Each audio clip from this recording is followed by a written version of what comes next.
നിങ്ങൾ ഒന്ന് journey to ഹാപ്പിനെസ്സിലൂടെ കയറി ചെല്ലണം. നിങ്ങൾക്ക് എന്തുകൊണ്ട് ബിസിനസ് ഫെയിൽ ആയെന്നും അല്ലെങ്കിൽ ബിസിനസ് നിങ്ങൾ ഞാൻ പറയുന്നത് എന്തെങ്കിലും നിങ്ങൾക്ക് ക്യാച്ച് ചെയ്യാൻ പറ്റുന്നു എന്ന് മനസ്സിലാക്കണമെങ്കിൽ ആദ്യം ആ കോഴ്സിലൂടെ കയറി ചെല്ലും കേട്ടോ. അതൊന്ന് ശ്രദ്ധിക്കണേ. കാരണം ഞാൻ കഴിഞ്ഞ പ്രാവശ്യം പഠിപ്പിച്ചത് ഒന്നും നിങ്ങളിൽ എത്തിയില്ല എന്ന് എനിക്കിപ്പോ മനസ്സിലായി, എല്ലാവർക്കും മനസ്സിലായി. നിങ്ങൾ ഒന്ന് കഴിഞ്ഞ പ്രാവശ്യം യൂട്യൂബ് വീഡിയോ ഒന്ന് കാണണേ. അതിൽ കുറെ പോയിന്റുകൾ ഒന്നുകൂടി ശ്രദ്ധിച്ച്, കാരണം എനിക്ക് ഇത് ആദ്യത്തെ ശ്രദ്ധിച്ച്, ഓക്കെ ശരി, ശ്രദ്ധിച്ച് നിങ്ങളൊന്ന് കേൾക്കണേ. ഒന്ന് റിക്വസ്റ്റ് ആണ്. അതിൽ കുറച്ച് പോയിന്റുകൾ പറഞ്ഞിട്ടുണ്ട്, അതൊന്ന് മനസ്സിലാക്കി വരുമ്പോൾ ഫണ്ടമെന്റൽ കാര്യമാണ്. നിങ്ങൾ എല്ലാവരെയും ഇവിടെ വിളിക്കുന്ന പേരെന്താണ്? Just type your self that what's the name call your self. നിങ്ങളെ വിളിക്കുന്ന പേരെന്താണ്? ഒന്ന് ടൈപ്പ് ചെയ്ത് എല്ലാവരും. Come on, start now. നമുക്ക് ഇന്ന് കുറച്ച് കാര്യങ്ങൾ തന്നെ പറഞ്ഞു പോകാം. കാരണം yes, come on come on come on come on come on. എല്ലാവരും അവരവര് പേര് വിളിക്കൂ. നിങ്ങൾ എല്ലാവരും ഇതാണെങ്കിൽ നമ്മൾ ഇതുപോലെ ആയിരിക്കണം ചിന്തിക്കേണ്ടത്, മറ്റു കാര്യങ്ങൾ ചിന്തിക്കരുത്. അല്ലേ? ഒരാ ഫാസ്റ്റ് ഇല്ല, ഇതിന് ഭയങ്കര സ്മോൾ. മറ്റേ അവിടെയാണ് ഹാപ്പി എന്നുള്ളത് പെട്ടെന്നായിരുന്നല്ലോ. ഇത് പറയാൻ കുറച്ച് സമയം എടുക്കും അല്ലേ? കഴിഞ്ഞ അവിടെ ആദ്യം സ്റ്റാർട്ടിങ്ങിൽ അങ്ങനെയായിരുന്നു. അവിടെ starting I am happy and ready എന്ന് പറയാനായിട്ട് ഒരുപാട് സമയം ഉണ്ടായിരുന്നു. ആദ്യം എടുത്തിരുന്നു. പ്രോഫിറ്റ് മെമ്പർ അല്ല, പ്രോഫിറ്റ് മേക്കർ ആണ് Ratnakumari. Okay, no problem, fine fine fine. Yes yes yes yes.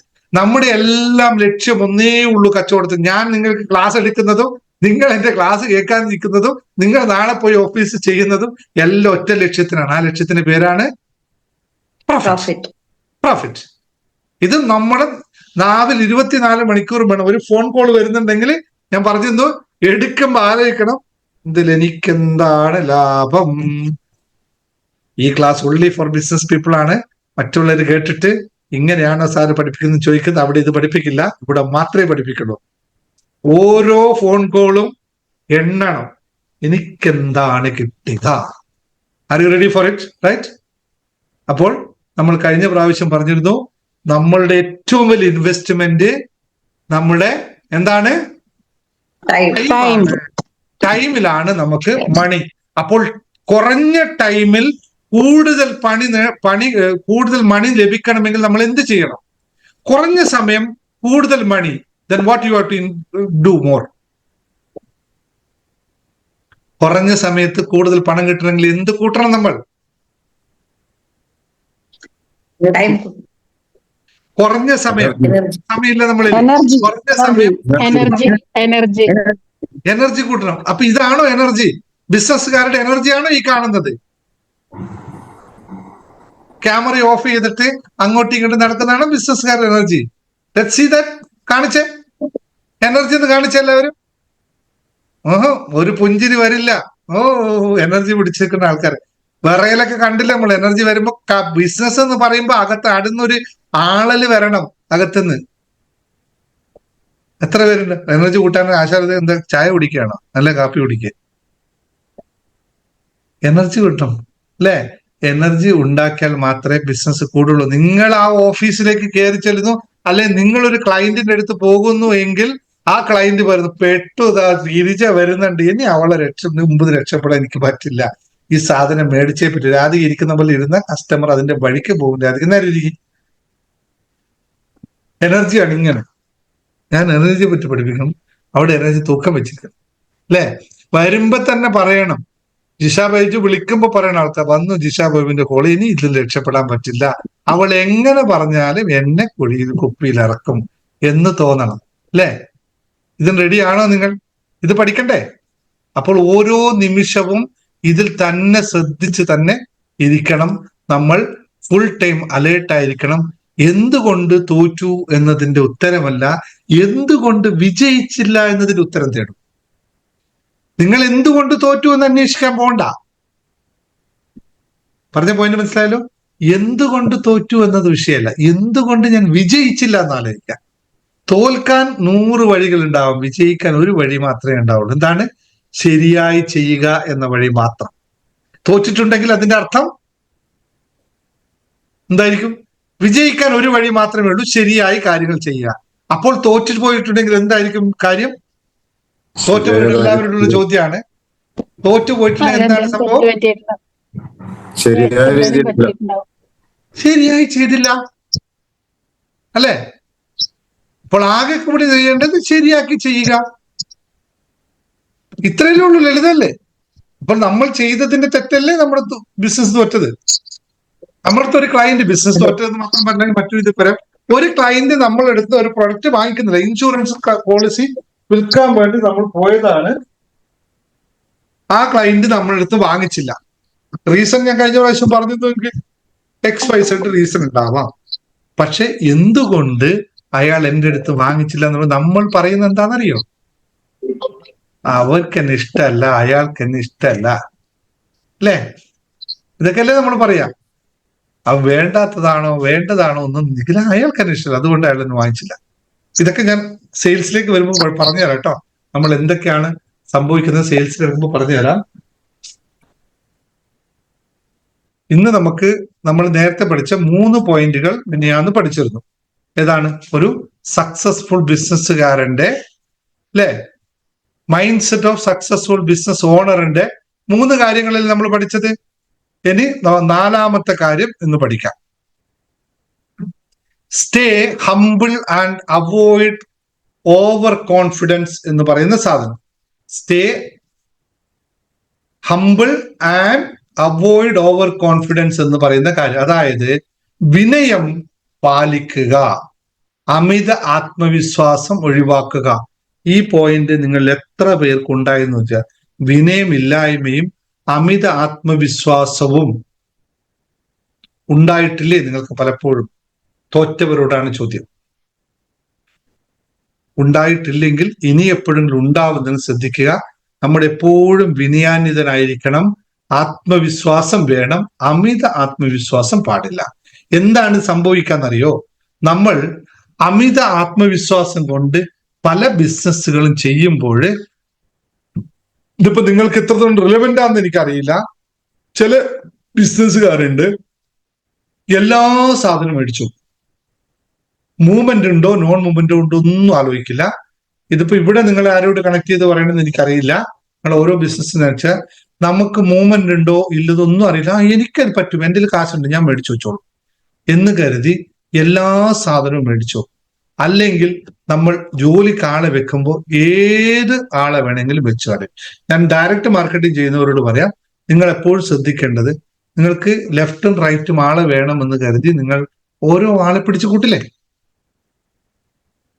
കഴിഞ്ഞ പ്രാവശ്യം ഒരാളെൻ്റെ അടുത്ത് വന്നിരുന്നു, അവര് 12 ലക്ഷം രൂപ ഇൻവെസ്റ്റ് ചെയ്തു. ഈ ഡയറക്റ്റ് മാർക്കറ്റിംഗ് ഒരാൾ പറഞ്ഞു 12 ലക്ഷം രൂപ ഇൻവെസ്റ്റ് ചെയ്തു. എന്തിനാന്ന് വെച്ചാൽ അവർ പറഞ്ഞു, ഡയറക്റ്റ് നിന്നെ സൂപ്പർവൈസർ പോസ്റ്റിലേക്ക് റെക്കമെൻഡ് ചെയ്യുന്നു എന്ന് പറഞ്ഞിട്ട്.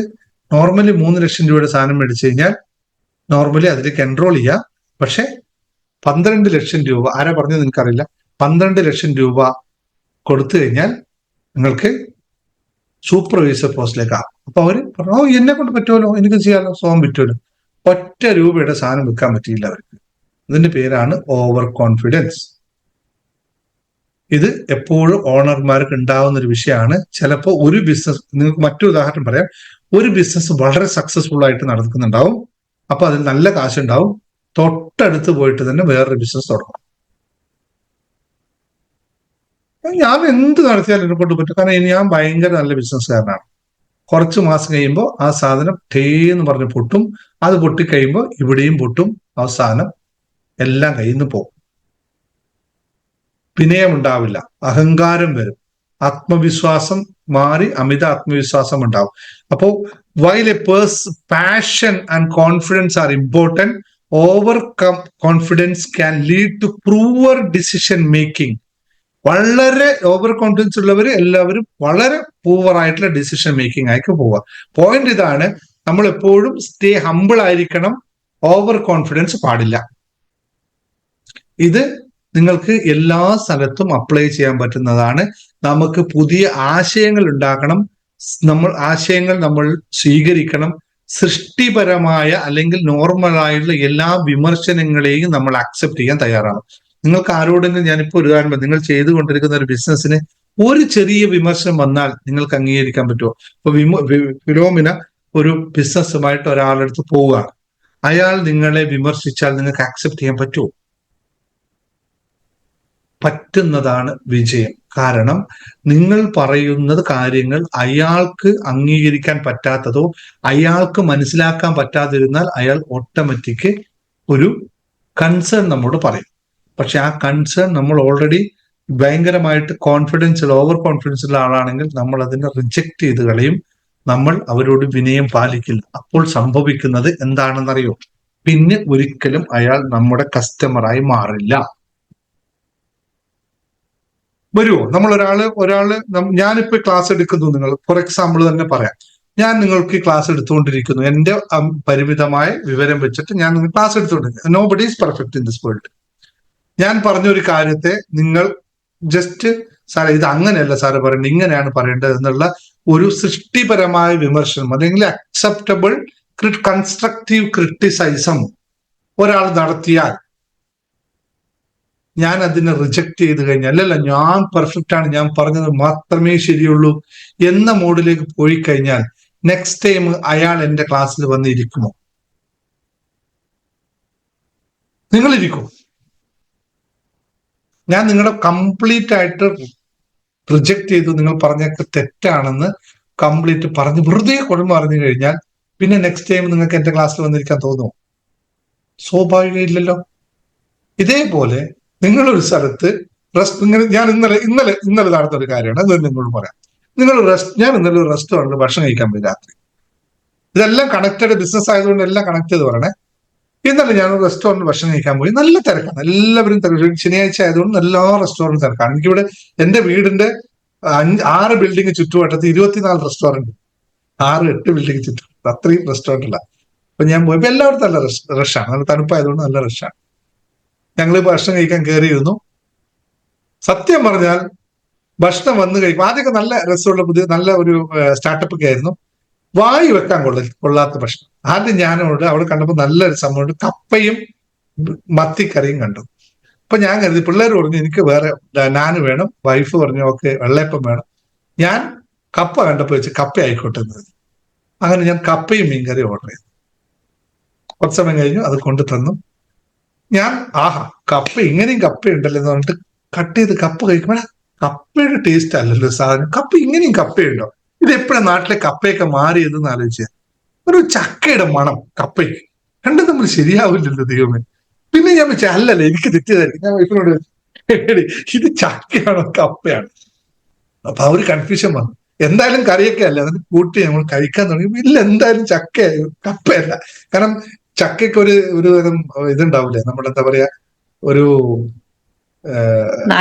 നാര് പോലെ ഉണ്ടാവില്ലേ. ഈ നാര് കപ്പയ്ക്ക് ഉണ്ടാവില്ലോ, ചക്കയ്ക്കല്ലേ ഉണ്ടാവുള്ളൂ. ഈ നാര് കാണുന്നുണ്ട്. അങ്ങനെ ഞാൻ അവരോട് ചോദിച്ചു, എടാ ഇത് എന്തുവാണ് സാധനം? സാറേ കപ്പയാണ്. കപ്പയോ ഇതോ, ഇത് ഏത് നാട്ടിലെ കപ്പയാ? നീ നാടൻ കപ്പ എന്നിട്ടല്ലേ പറഞ്ഞത്? നോക്കുമ്പോ ചക്കക്കറി കൊണ്ട് തന്നു. ഞാനൊന്നും പറഞ്ഞു, ഞാൻ പറയാം കുഴപ്പമില്ല, എനിക്ക് ചക്ക തിന്നാനാണ് ഉപയോഗം, അതുകൊണ്ട് ഞാൻ ചക്ക തിന്നോളാം, കുഴപ്പമില്ലെന്നോ. അടുത്ത കറി കൊണ്ട് തന്നു. അതാണെങ്കിൽ എന്തോ ഒരു പേരിട്ട സാധനമാണ്. ഒരു ടേസ്റ്റ് എന്ന് പറഞ്ഞ ഏതെങ്കിലും ഉപ്പോ മുളകോ എന്തെങ്കിലും ഒരു സാധനം ഇല്ല അതിനകത്ത്. ഞാൻ വിളിച്ചു, എന്തുവാടേ ഇത്? സാർ ഇപ്പൊ മാറ്റി തരട്ടെ സാർ, ഇപ്പൊ ഒരു മിനിറ്റ്, സോറി എന്ന്. ഞാൻ പറഞ്ഞു മാറ്റണ്ട, ഇവിടെ ഇരിക്കട്ടെ, ഞാൻ കഴിക്കാൻ പുതിയ എന്നാൽ കഴിച്ചാല്. ഞാൻ കൊണ്ടു തന്നു പപ്പടവും ഞാനും ഒരുപോലെ സെയിം. പപ്പടത്തിന് പൊടിച്ച കയ്യിൽ ചിക്കുന്നുണ്ട് അടിയുന്നു. മകൻ ചോദിച്ചിട്ട് എന്താ പപ്പടത് പപ്പടമാണ് തൊട്ട് നോക്കി. ഞാൻ ചോദിച്ചു, മോനെ ഇതെന്തുവാടാ? പപ്പടമാണ്. സാർ ഇപ്പൊ വരാം പപ്പടം വേറെ കൊണ്ടുതരാം. വേണ്ട എന്നൊക്കെ ഞാൻ അവസാനം പറഞ്ഞു, എനിക്ക് മാറ്റമൊന്നും വേണ്ട, കുഴപ്പമില്ല, പക്ഷെ എന്നെ പോലുള്ള ആൾ വീണ്ടും ഇവിടെ വരാതെ സൂക്ഷിക്കേണ്ടത് നിന്റെ ഉത്തരവാദിത്തമാണ് എന്ന് പറഞ്ഞ് ഞാൻ അവിടുന്ന് വന്നു. കുഴപ്പമില്ല, സംഭവം മാറ്റി തരാനൊക്കെ തയ്യാറായി. ഞാൻ പറഞ്ഞു വേണ്ട, എനിക്ക് മാറ്റി തന്നാലും എത്രത്തോളം ഉണ്ടാവും നമുക്കറിയാം. സാധനം അതൊരു കാര്യമില്ല, പിന്നെ അവനും വേസ്റ്റാണ്, നമുക്ക് വേസ്റ്റ് പൊട്ടുന്നത്. ഇനി ജീവിതത്തിൽ ഞങ്ങൾ വരുമ്പോ പറഞ്ഞു, ജീവിതത്തിൽ ആ റെസ്റ്റോറന്റ് ഭാഗത്തേക്ക് നമ്മൾ പോവില്ലല്ലോ. അപ്പൊ ചെറിയൊരു തെറ്റല്ലേ, ശ്രദ്ധിക്കാത്തതുകൊണ്ട്. കപ്പ ചോദിച്ചവനക്ക് മത്തി കൊണ്ടുകൊടുത്താൽ ആരെങ്കിലും ചക്ക കൊണ്ടുകൊടുത്താൽ ആരെങ്കിലും വരും. ഇത് ഞാൻ പറയാനുള്ള കാരണം അതിനെ പറ്റിയല്ല, ഇങ്ങനെ എത്ര അബദ്ധങ്ങൾ നമുക്ക് പറ്റിയിട്ടുണ്ടാവും. ഞാൻ LIC-കാരുണ്ടാവും, ഇതായിട്ട് പറയാം. ഒരാള് ലൈഫ് ഇൻഷുറൻസിന് വേണ്ടവര് പറഞ്ഞ് എന്ത് കൊടുക്കണം എന്നറിയാതെ കൺഫ്യൂഷൻ ആക്കുന്നവരല്ലേ നിങ്ങൾക്ക് നിങ്ങളുടെ പ്രൊഡക്റ്റിനെ പറ്റി നല്ല നോളജ് ഉണ്ടോ? ഇത് പറഞ്ഞു വന്ന പോയിന്റ് മാറണ്ട. ഓവർ കോൺഫിഡൻസ് എപ്പോഴും പാടില്ല. ഞങ്ങളെല്ലാം ശരിയാണ്, അങ്ങനെ ഇല്ല. അതിനെ വിനയത്തോടു കൂടി മാറ്റി നന്നാക്കി മുമ്പിലോട്ട് കൊണ്ടുപോവുക എന്നുള്ളതാണ് 5ാമത്തെ പോയിന്റ്. അതിലേക്ക് അല്ലെങ്കിൽ നമ്മൾ പറഞ്ഞ് കുറേ കാര്യങ്ങളിൽ പോകും. 4ാമത്തെ പോയിന്റാണ് പറഞ്ഞത്, വിനയം പാലിക്കുക, ആത്മവിശ്വാസം, അമിത ആത്മവിശ്വാസം ഒഴിവാക്കുക. ക്ലിയർ? ഇത് ഞാൻ ഉദാഹരണം പറയാം, ഏറ്റവും എളുപ്പത്തിൽ ഉദാഹരണം പറയാം. നിങ്ങൾക്ക് എല്ലാവർക്കും സ്റ്റാർബക്സ് അറിയാം അല്ലെ? സ്റ്റാർബക്സ് അറിയാത്തവരാരും ഇല്ലല്ലോ. സ്റ്റാർബക്സ് എങ്ങനെയാണ് കാപ്പിക്കുരു കാപ്പിക്കുരു സംഭരിക്കുന്നത് അറിയാവോ? ഹൗ ദേ കളക്ടിങ് ഇതിന്റെ കാപ്പിക്കുരു? ചെറിയ ചെറിയ വ്യവസായികൾ, ചെറിയ ചെറിയ ഉൽപാദകരിൽ നിന്നാണ് സ്റ്റാർബക്സ് കാപ്പിക്കുരു, വലിയ ഹോൾസെയിൽ കമ്പനികളിൽ നിന്ന് കാപ്പിക്കുരു വാങ്ങിക്കില്ല. അവർ ചെറിയ ചെറിയ ആൾക്കാരിൽ നിന്ന് മാറ്റിയിട്ട് അത് കൃത്യമായി സെലക്ട് ചെയ്തിട്ടാണ് എടുക്കുന്നത്. പക്ഷെ ഈ ആശയം, സ്റ്റാർബക്സ് ഭയങ്കര വലിയ കമ്പനിയല്ലേ, അവർക്ക് അതിന് ആവശ്യമില്ല. ഈ ആശയം അതിന്റെ സിഇഒ ആയ പേര് ഹൊവാർഡ് ഷൂട്ട്സ് എന്ന് പറയുന്ന വ്യക്തി കമ്പനിയിൽ അവതരിപ്പിച്ചു. നമ്മൾ ചെറിയ ചെറിയ ആൾക്കാരിൽ നിന്ന് കാപ്പിക്കുരു കളക്ട് ചെയ്യാന്ന് പറഞ്ഞു. എല്ലാവരും അതിനെ റിജക്ട് ചെയ്തു. ആ ബോർഡ് കംപ്ലീറ്റ് റിജക്ട് ചെയ്തു. പക്ഷെ അവർ വിജയിച്ചത് ആ ഒരൊറ്റ കാര്യത്തിലാണ്. നിങ്ങൾക്ക് ഈ കാപ്പിക്കുരു ഉണ്ടാക്കുന്നതിന്റെ കുറെ രഹസ്യങ്ങൾ വേറെ ഉണ്ട്, എന്നാലും പറയാം. ആർക്കെങ്കിലും അറിയോ ഒരു ആ ജീവിയുടെ പേര്? ഈ നമ്മുടെ നാട്ടിൽ എന്താ പറയാ അതിനകത്ത്? ഒരുതരം പൂച്ച. വെരികിന്റെ കാഷ്ടത്തിൽ നിന്നാണ് യഥാർത്ഥ കാപ്പിക്കുരു ഉണ്ടാക്കുന്ന. എത്ര പേർക്കറിയാം? അറിയാം. ഏറ്റവും നല്ല വെരുകിനെ കാപ്പി കഴിപ്പിച്ചിട്ട് അതിന്റെ കാഷ്ടമാണ്. ആനപ്പിണ്ടത്തിൽ നിന്ന് കാപ്പി ഉണ്ടാക്കുന്നതിനെ പറ്റി കേട്ടിട്ടുണ്ടോ? ഏറ്റവും ടേസ്റ്റുള്ള സാധനം ഇതൊക്കെയാണ്. ഇതൊക്കെ ഇതിന്റെ ബിസിനസ് സീക്രട്ടുകളാണ്. വെരുകിന്റെ ആണ് ഏറ്റവും കൂടുതലായിട്ട് ശരിയായ കത്ത്. അപ്പൊ ഇത് വലിയ ആൾക്കാരിൽ നിന്ന് വാങ്ങിക്കണമെങ്കിൽ അവരെന്ത് ചെയ്യുമെന്ന് വെച്ച് കഴിഞ്ഞാൽ ആർട്ടിഫിഷ്യലായിട്ട് വെരുകിനെ ഉണ്ടാക്കും. ഒരു 100-500 വെരുകിനെ കൊണ്ടുപോയിട്ട് ഒരു സ്ഥലത്ത് പാർപ്പിച്ച് അതിൽ നിന്നും അവർ എന്താ പറയാ ഉൽപാദനം കൂട്ടാനായി ശ്രമിക്കും. പക്ഷെ ചെറിയ കർഷകരാണെങ്കിൽ ഇതിനെ ഓരോ സിംഗിൾ ആയിട്ട് ചെയ്യും. ഏറ്റവും കൂടുതൽ പ്രൊഡക്റ്റീവായിട്ട് കിട്ടുമെന്നാണ് അവരുടെ കണക്ക്. അപ്പോൾ അവർ ഉപയോഗിക്കുന്ന മെത്തേഡാണ് ഈ അമിത ആവേശമില്ലാതെ വളരെ ലളിതമായ സാധനം കൊടുക്കുക. ഇത് വലിയൊരു ബിസിനസ് സീക്രട്ടാണ്. ഇത് നമുക്ക് ചെയ്യാൻ സാധിക്കണം നമ്മുടെ ബിസിനസ്സിൽ. ഇനി അടുത്ത കാര്യം എന്ന് പറയുന്നത്, ഇത് ബിസിനസ്സിൽ ഇങ്ങനെയുള്ള കുറെ സത്യങ്ങളൊക്കെ ഉണ്ടാവും കേട്ടോ. നിങ്ങളതിന് ഇതാക്കിയിട്ട് കാര്യമില്ല. പല ബിസിനസ്സുകളിൽ ഉണ്ടാവും ഇതുപോലുള്ള ബിസിനസ്. നമ്മൾ ഉദ്ദേശിക്കുന്നത് നിങ്ങളെല്ലാം പറയില്ല, അച്ചാർ എപ്പോഴും ആർട്ടിഫിഷ്യൽ ആയിരിക്കണം. അതായത് എന്താ പറയുക, ഹോം മെയ്ക്ക് അച്ചാറിന് പ്രത്യേകത അറിയാമല്ലോ. കുറച്ച് ദിവസമേ ഈട് നിൽക്കുള്ളൂ, കൂടുതൽ കാലം ഷെൽഫ് ലൈഫ് ഉണ്ടാവില്ല.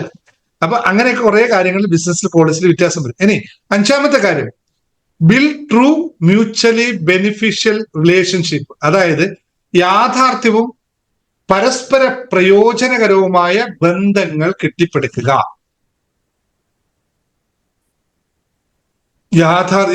നമുക്ക് യാഥാർത്ഥ്യമായ ബന്ധങ്ങൾ ഉണ്ടാക്കുക, അത് അങ്ങോട്ടും ഇങ്ങോട്ടും കണക്ട് ചെയ്യാൻ പറ്റുന്ന ബന്ധങ്ങൾ ഉണ്ടാക്കുക. നമുക്ക് ഇപ്പോൾ ബിസിനസ്സിൽ നമ്മൾ 1 വേ കണക്ഷൻസ് ആയിരിക്കും കൂടുതലായിട്ട് ഉണ്ടാക്കിയെടുക്കുക. എന്താണെന്നറിയോ? നമുക്ക് എങ്ങനെ നമ്മളെ പ്രൊഡക്റ്റ് അവർക്ക് വിൽക്കാമെന്ന് മാത്രമേ നമ്മൾ ശ്രദ്ധിക്കുള്ളൂ. അല്ലെങ്കിൽ അവരുമായിട്ടുള്ള ഒരു മ്യൂച്വൽ ആയിട്ടുള്ള ബന്ധം സ്ഥാപിക്കാൻ നമ്മൾ തയ്യാറാവില്ല. ഏതൊരു ബിസിനസിന്റെ വിജയം എന്ന് പറയുന്നത് റിപ്പീറ്റഡ് കസ്റ്റമേഴ്സ് ആണ്. ഒരേ കസ്റ്റമർ തന്നെ മറ്റൊരാളെ റെഫറൻസ് ചെയ്യുക. നിങ്ങൾ എത്ര പേര് ഇപ്പോൾ ഞാനുമായിട്ട് നല്ല ആത്മബന്ധം പ്രവേശിക്കുന്ന, അല്ലെങ്കിൽ സാറ് പറഞ്ഞു തരുന്ന കാര്യങ്ങൾ നന്നായിട്ടുണ്ട് എന്ന് വിശ്വസിക്കുന്നവർ എത്രയോ ആൾക്കാരില്ലേ ഇവിടെ? നിങ്ങൾ ആ ട്രൂ ആയിട്ട് വിശ്വസിക്കുമ്പോൾ നിങ്ങൾ മ്യൂച്വൽ ബെനിഫിറ്റിനെ പറ്റി ആലോചിക്കാറുണ്ടോ? ഞാൻ നൽകുന്ന കാര്യങ്ങൾ നിങ്ങൾക്ക് ബെനിഫിറ്റ് ആണ് അല്ലെ? പക്ഷെ ഇതിൽ എനിക്ക് എന്ത് ബെനിഫിറ്റ് എന്ന് നിങ്ങൾ എപ്പോഴും ശ്രദ്ധിച്ചിട്ടുണ്ട്?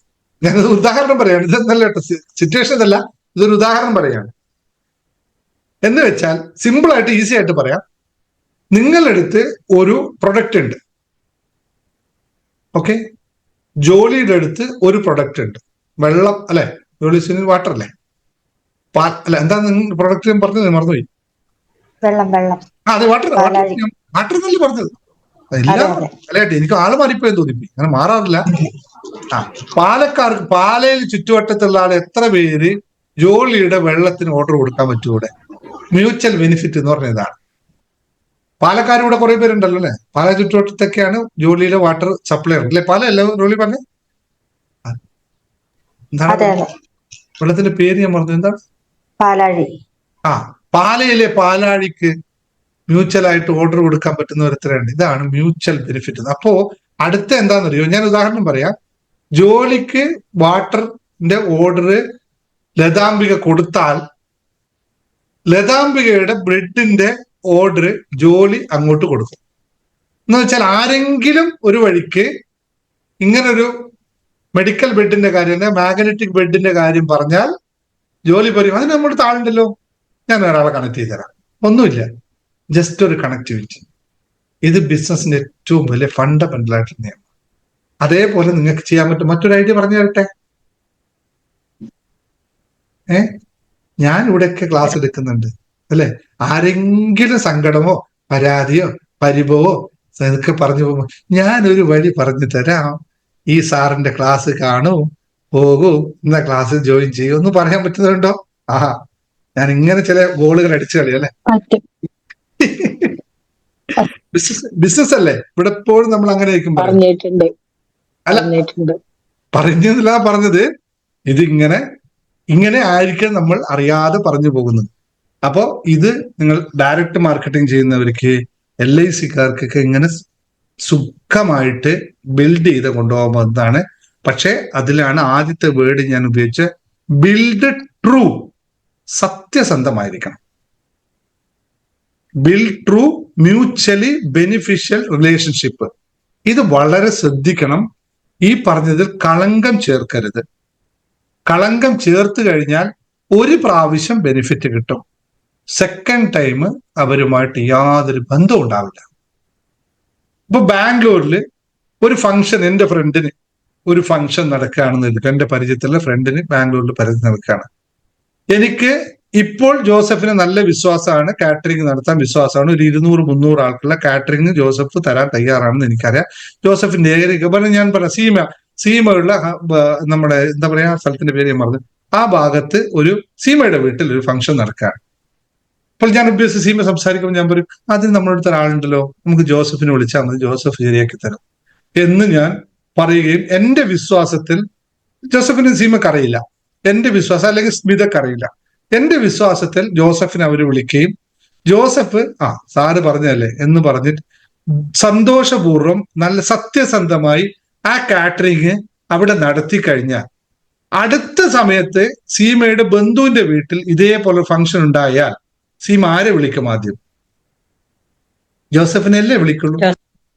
പിന്നെ ഞാൻ ഇവിടെ ആവശ്യമില്ലല്ലോ, എന്റെ ഇൻവോൾവ്മെന്റ് ആവശ്യമില്ല, ഓട്ടോമാറ്റിക് ജോസഫിനെ വിളിക്കും. ജോസഫ് അത് കഴിഞ്ഞിട്ട് അവരെ വീട്ടിൽ വന്നാൽ പിന്നെ അവര് ആരെ വിളിക്കും? വീണ്ടും ജോസഫിനെ വിളിക്കും അല്ലെ. ഇതിങ്ങനെയാണ് പോവുക. ഇനി ഞാനിപ്പോ പറഞ്ഞു, ജോസഫ് വിചാരിച്ചു ഓക്കെ 500 ഒരാൾക്ക് 1000 രൂപ എന്നുള്ള കണക്ക് വെച്ചു.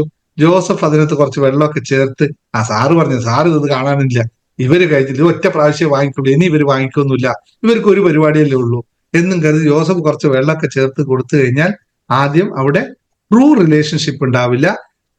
ആ സംഭവം പൊട്ടും. സീമയ്ക്ക് എന്നോട് തോന്നുന്നു സാറ് പറഞ്ഞിട്ട് ഞാൻ നടത്തിയത് വളരെ മോശമായെന്ന് സീമ പറയുകയും ചെയ്യും. സീമയും പിന്നെ ജോസഫിന് ഓർഡർ കൊടുക്കില്ല, ഞാനും ജീവിതത്തിൽ ജോസഫിന് ഓർഡർ കൊടുക്കില്ല. ഇതിന്റെ എഫക്ട് നിങ്ങൾക്ക് മനസ്സിലായോ? ഇത് സംഭവിക്കുമല്ലോ, നമ്മുടെ ലൈഫിൽ സംഭവിച്ചിട്ടുണ്ടല്ലോ. യെസ്, ഇത് വളരെ അധികം നമ്മൾ ശ്രദ്ധിക്കണം. Bill true and mutually benefited എന്ന രീതിയിൽ രണ്ടു പേർക്കും ഗുണകരമാവുന്ന രീതിയിൽ റെഫറൻസ് കൊടുക്കാൻ പറ്റണം. ആളുകൾക്ക്, ബന്ധങ്ങൾക്ക് മുൻഗണന നൽകിക്കൊണ്ട് നമ്മൾ ബിസിനസ്സിലെ ഇടപാടുകൾ നടത്തണം എന്നുള്ളത്. അത് ബന്ധത്തിലാണ് പ്രധാനം. വിജയകരമായ ഏതൊരു പ്രവൃത്തിക്കും ബന്ധങ്ങൾ വളരെ അടിസ്ഥാനപരമാണ്. അത് ഓരോ സാഹചര്യങ്ങളെയും സൃഷ്ടിച്ചുകൊണ്ട് ദീർഘകാല വിശ്വസനീയമായ ബന്ധങ്ങൾ കെട്ടിപ്പടുക്കുന്നതിന് സഹായിക്കുന്നതാണ്. ഇതിനെ ഇത് ഏറ്റവും വലിയ ഉദാഹരണമായിട്ട് പറയേണ്ട റിച്ചാർഡ് ബ്രാൻസൺ എന്ന് കേട്ടിട്ടുണ്ടോ? നിങ്ങളൊരു ഒരു വലിയൊരു ബിസിനസ്സുകാരന്റെ വെർജിൻ എന്ന് പറയുന്ന ഒരു സ്റ്റോർ ഉണ്ട്. ഒരുപാട് ബിസിനസ് സംരംഭങ്ങൾ ഉള്ളതാണ് വെർജിൻ എന്ന് പറയുന്നത് അമേരിക്കയില്. വെർജിൻ ചെയ്ത കാര്യം, എല്ലാ എംപ്ലോയീസിനും അവര് ബിസിനസ്സിൽ പാർട്ട്ണർഷിപ്പാണ്. അവിടെ എംപ്ലോയി ആയി മാറിയവന് ഓട്ടോമാറ്റിക്കായിട്ട് ബിസിനസ്സിൽ പാർട്ട്ണർഷിപ്പ് വരും. അപ്പൊ ബിസിനസ് വളരുന്നത് ആ ഓരോ എംപ്ലോയിയുടെയും റെസ്പോൺസിബിലിറ്റി ആയിട്ട് മാറും. ബിസിനസ് പാർട്ട്ണർഷിപ്പ് എത്ര പേർക്ക് അത് ചെയ്യാൻ പറ്റും? വളരെ റെയറാണ്. ഞാൻ ബിസിനസ് ഇങ്ങനെ മാത്രമേ പറഞ്ഞു. ഞാനിപ്പോ നമുക്ക് അത്രയും പോകാൻ പറ്റില്ലെങ്കിൽ നമുക്ക് ഇങ്ങനെയുള്ള റിലേഷൻഷിപ്പ് ബിൽഡ് ചെയ്തെടുക്കാൻ പറ്റും. പരസ്പരം കമ്മ്യൂണിറ്റി. ഇവിടെ എന്താ സംഭവിക്കുന്നതറിയോ? പൊതുവേ നമ്മൾ സംഭവിക്കുന്നറിയോ? ഞാൻ ഈ പറഞ്ഞു ഇതേ എക്സാമ്പിളിൽ വേറൊരു കാര്യത്തിൽ പറയാം. ഞാനൊരു ഓർഡർ ഒരാൾക്ക് കൊടുത്തു. അയാൾ ആ ഓർഡർ എക്സിക്യൂട്ട് ചെയ്യുമ്പോൾ നെക്സ്റ്റ് ഞാൻ അവരെ വിളിച്ചു പറയും, ഓർഡറൊക്കെ ഒരുപാട് നമ്മളിൽ വരുന്നുണ്ട് കേട്ടോ, സന്തോഷമാണ് ഓർഡർ, എനിക്ക് ഒരുപാട് റെഫറൻസ് ഉണ്ട് കേട്ടോ, ഞാൻ അടിപൊളിയാണ്, എനിക്ക് അത്യാവശ്യ കാര്യമുണ്ട്, ഒരു 10,000 രൂപ അർജന്റ് എനിക്ക് ഗൂഗിൾ പേ ചെയ്ത്, അത് അത്യാവശ്യമുള്ള കാര്യമാണ് കേട്ടോ. അപ്പൊ നിങ്ങൾക്ക് എന്ത് ചെയ്യുന്ന വെച്ചാൽ നമ്മൾ എന്ത് ചെയ്യുന്നു, മറ്റാളെന്ത് ചെയ്യും, എനിക്ക് കുറെ ഓർഡറൊക്കെ തരുന്ന ആളല്ലേ, ഇനിയിപ്പോ ഞാൻ കൊടുക്കാതിരുന്ന ഓർഡർ കിട്ടാതാവണ്ട, അടുത്ത ഓർഡർ കിട്ടാതാവണ്ട എന്ന് ചിന്തിച്ചിട്ട് നമ്മൾ 10,000 രൂപ കൊടുക്കും. അതോടുകൂടി 10,000 പോയി, ഓർഡറും പോയി. അതുകൊണ്ടാണ് ഈ വാക്കിന് ആദ്യം ഉപയോഗിച്ചത് ബിൽഡ് ട്രൂ റിലേഷൻഷിപ്പ് എന്ന് പറയുന്നത്. Build true mutually benefit. ഇത് മനസ്സിലായല്ലോ? ക്ലിയർ ആയോ? എത്ര പേർക്ക് ഇത് കത്തി? ഇനി നമ്മൾ ആരെയും പറ്റിക്കാൻ വേണ്ടി ശ്രമിക്കൂ, അല്ലെങ്കിൽ ആരെങ്കിലും നമ്മളെ പറ്റിക്കുമെന്ന് ഒന്ന് കൊടുക്കൂ? ഇല്ല. അടുത്തത് 6ാമത്തെ, real wealth is the ability to give back. യഥാർത്ഥ സമ്പാദ്യം എന്ന് പറയുന്നത് തിരികെ നൽകാനുള്ള കഴിവാണ്. യഥാർത്ഥ സമ്പാദ്യം എന്ന് പറയുന്നത് തിരികെ നൽകാനുള്ള കഴിവാണ്. എനിക്ക് തിരികെ നൽകും. യഥാർത്ഥ വിജയം എന്ന് പറയുന്നത് സമ്പത്ത് ശേഖരിക്കുന്നതിനും അപ്പുറമാണ് എന്നും, ദാനധർമ്മങ്ങളിലൂടെ മാർഗനിർദ്ദേശങ്ങളിലൂടെ മറ്റുള്ളവർക്ക് അവസരങ്ങൾ സൃഷ്ടിക്കുന്നതിലൂടെ മറ്റുള്ളവർക്ക് തിരികെ നൽകാനുള്ള കഴിവാണ് യഥാർത്ഥ സമ്പത്ത് എന്ന് തിരിച്ചറിയുക.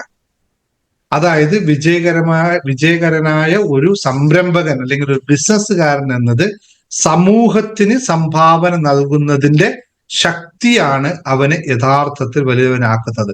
അത് അവരവരുടെ ബിസിനസിന്റെയും ജീവിതത്തെയും സമ്പന്നമാക്കുന്നു എന്നുള്ളത്. എന്തുകൊണ്ടാണെന്നറിയോ? കോടിക്കണക്കിന് സമ്പാദ്യമുണ്ടാകാം, 10 പൈസ കൊടുക്കില്ല.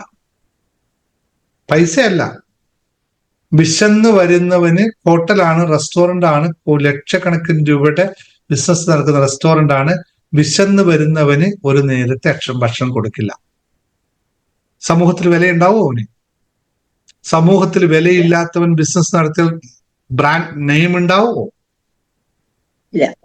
തിരിച്ചു കൊടുക്കാനുള്ള കഴിവില്ലാത്തവൻ ലഭിക്കുമോ?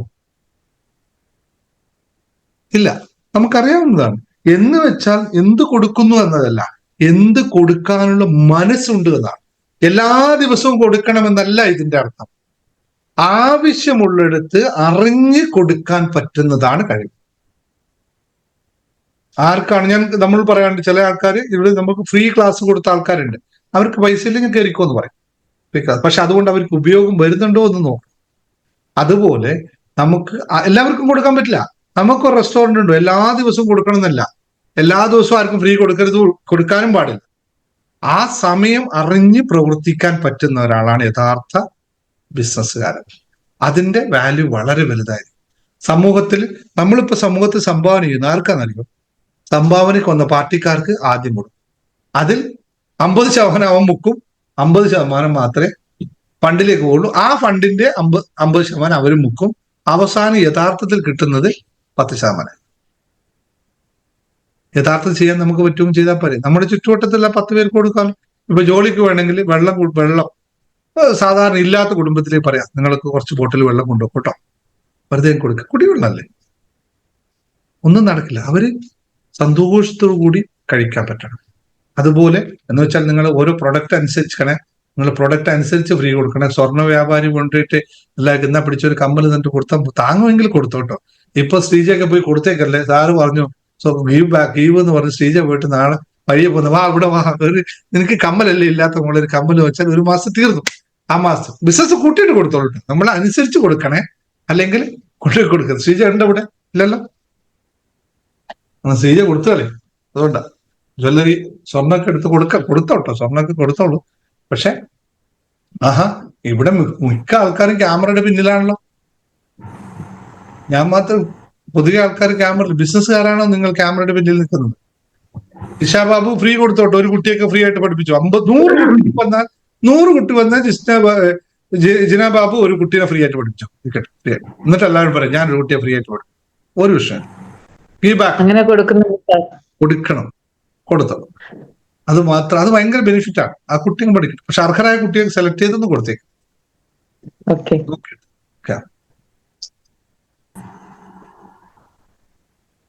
അങ്ങനെ കൊടുത്താൽ നമ്മളെ ചീത്ത പറയും പൊളിറ്റിക്സുകാർ. എങ്ങനെ കൊടുത്താൽ? ഫ്രീ കൊടുത്താൽ. കൊടുത്തില്ലെങ്കിൽ ചീത്ത പറയും പൊളിറ്റിക്സുകാർ. കൊടുത്താൽ ചീത്ത പറയുന്ന പൊളിറ്റിക്സുകാരുണ്ട്, കൊടുത്തില്ലെങ്കിൽ ചീത്ത പറയും. അപ്പൊ ഇത് ഒന്ന് ശ്രദ്ധിച്ചു നോക്കുക. എന്ന് കരുതി വനജാദേവി നാളെ ഉണ്ണിയപ്പം ചുറ്റിട്ട് എല്ലാവർക്കും ഫ്രീ കൊടുക്കണ്ട. 100 ഉണ്ണിയപ്പം വെക്കുമ്പോൾ ഒരു ഉണ്ണിയപ്പം ഫ്രീ കൊടുക്കും. കൊടുക്കാറുണ്ട് സാർ. കൊടുക്കാറുണ്ട്. 100 ഉണ്ണിയപ്പം വിട്ടിട്ട് 100 ഫ്രീ കൊടുക്കണ്ട. 100 ഒന്നും കൊടുക്കാം കേട്ടോ. അത്ര ഇപ്പൊ ബിസിനസ് പഠിച്ചു, അത് കാരണം നല്ല നോക്കിയിട്ടേ ചെയ്യുള്ളൂ. അതുകൊണ്ടാ പ്രത്യേകം പറഞ്ഞത്.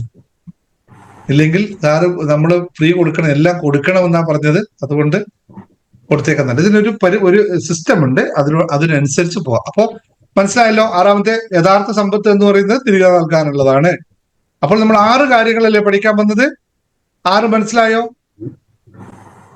ഈ മനോഭാവങ്ങൾ നമ്മൾ ഉണ്ടാക്കിയെടുക്കുമ്പോൾ നമ്മൾക്ക് എന്താ സംഭവിക്കാന്നറിയോ?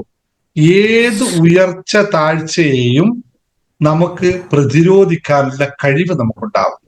നമ്മൾ നവീകരണം, അതായത് നമ്മൾ അപ്ലിഫ്റ്റിംഗ്, നമ്മളെ ഉയർത്താനുള്ള കഴിവ് നമുക്കുണ്ടാവും. നമ്മുടെ ഉദ്ദേശങ്ങളെല്ലാം സതുദ്ദേശമായി മാറും. അപ്പോൾ നമ്മുടെ മനോഭാവവും ബിസിനസ്സിലെയും ജീവിതത്തിലെയും ശാശ്വതമായ വിജയം സൃഷ്ടിക്കാൻ നമുക്ക് സാധിക്കും. അവിടെ എല്ലാത്തിനോട് പൊരുത്തപ്പെടൽ നമ്മൾ നടത്തും. നമ്മൾ വിനയം നമ്മുടെ ഭാഗമായി മാറും. റിസ്ക് നമ്മൾ ഏറ്റെടുക്കും.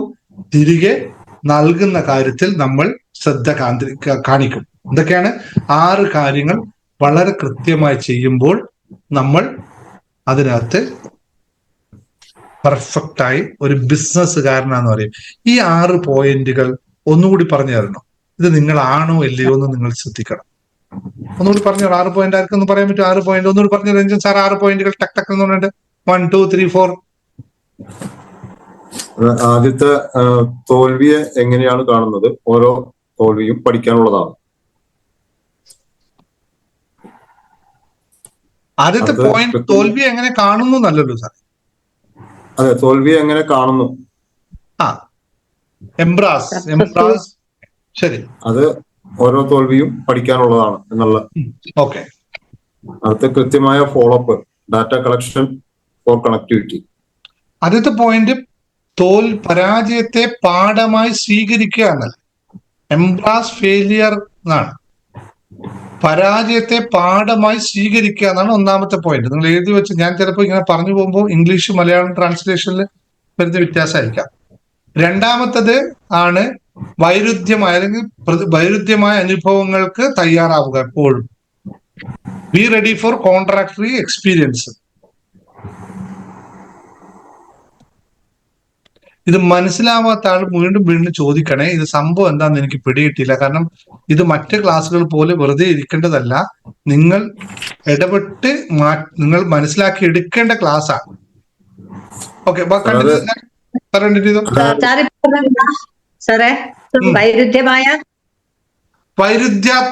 വൈരുദ്ധ്യമായ അനുഭവങ്ങൾക്ക് തയ്യാറാവുക.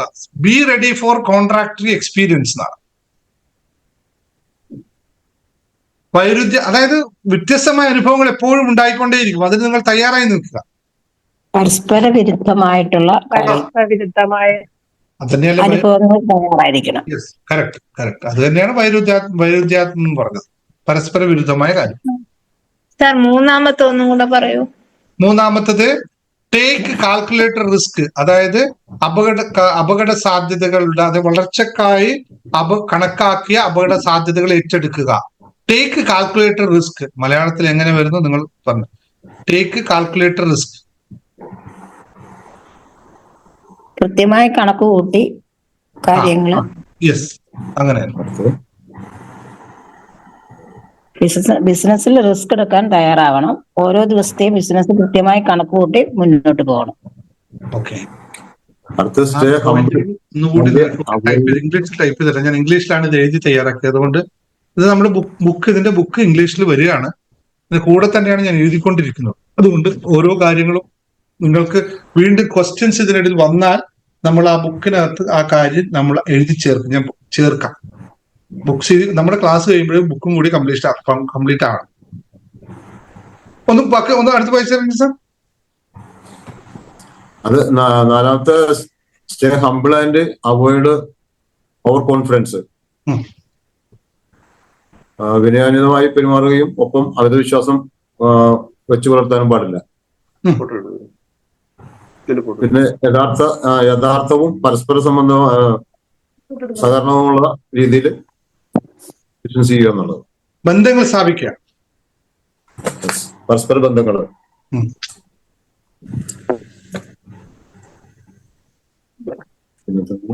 പിന്നെ അടുത്തത് യഥാർത്ഥ സമ്പാദ്യം എന്നത് തിരികെ നൽകാനുള്ളതാണ്. തിരികെ നൽകാനുള്ള കഴിവാണ്. തിരികെ നൽകാനുള്ള കഴിവ്.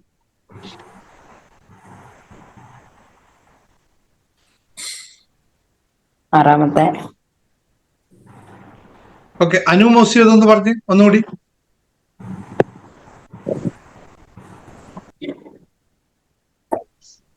ഒന്നാമത്തേത്, സക്സസ് ബിസിനസ്മാൻ എപ്പോഴും തോൽവിയെ സ്വീകരിക്കാൻ തയ്യാറാവണം. പിന്നെ രണ്ടാമത്തേത്, B ready four A contradictory experience. പരസ്പര വിരുദ്ധമായ അനുഭവങ്ങൾക്ക് തയ്യാറായിരിക്കുക. മൂന്നാമത്തെ, be calculated risk for growth.